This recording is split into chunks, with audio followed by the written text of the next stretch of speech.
உத்தராகண்ட் மாநிலத்தில் நிலச்சரிவில் சிக்கிய தமிழர்கள் 30 பேரும் பத்திரமாக மீட்பு. டெல்லியில் இருந்து நாளை விமானம் மூலம் சென்னை அழைத்து வரப்பட உள்ளதாக தகவல்.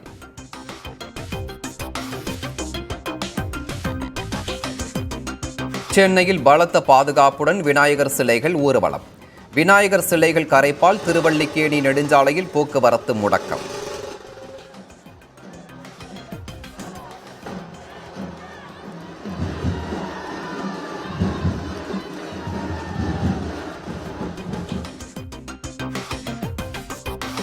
சென்னை பாலவாக்கம் கடற்கரையில் கிரேன் மூலம் தூக்கிய போது கீழே விழுந்து விநாயகர் சிலை சேதம். சிலையை கரைக்க சென்றவர்கள் காவல்துறையினருடன் வாக்குவாதம்.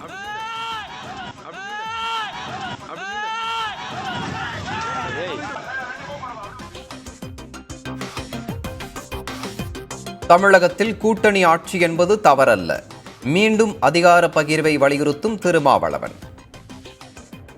தமிழ்நாட்டுக்குள்ளும் அந்த மாதிரி நடப்பது ஒன்றும் தவறல்ல. அப்படி ஒரு கோரிக்கை எழுப்புவதும் தவறில்லை. அதிகாரம் இல்லாதவர்களின் குரல் இது. விளிம்பு நிலையில் கிடக்கிற மக்களின் குரல் இது. அதிகாரத்தை பகிர்ந்தளிப்பது என்பதுதான் உண்மையான ஜனநாயகம் கூட.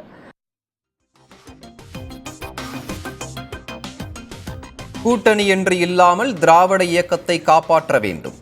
ஆட்சி அதிகாரத்தில் பங்கு குறித்து திருமாவளவன் பேசியது தொடர்பாக வைகோ கருத்து.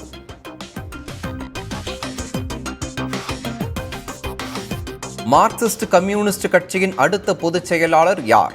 சீதாராம் யெச்சூரி காலமான நிலையில் தலைவர்கள் இடையே கடும் போட்டி.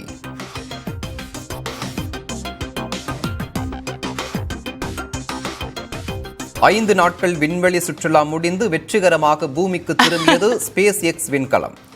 விண்ணடை மேற்கொண்ட 4 பேரும் பத்திரமாக தரையிறங்கினர்.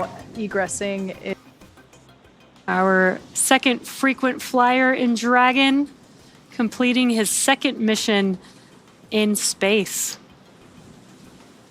For a second I thought Sarah Gillis. Onam பண்டிகையையொட்டி உதகையில் குவிந்த சுற்றுலா பயணிகள். படகு சவாரி செய்து குடும்பத்தினருடன் உற்சாகம்.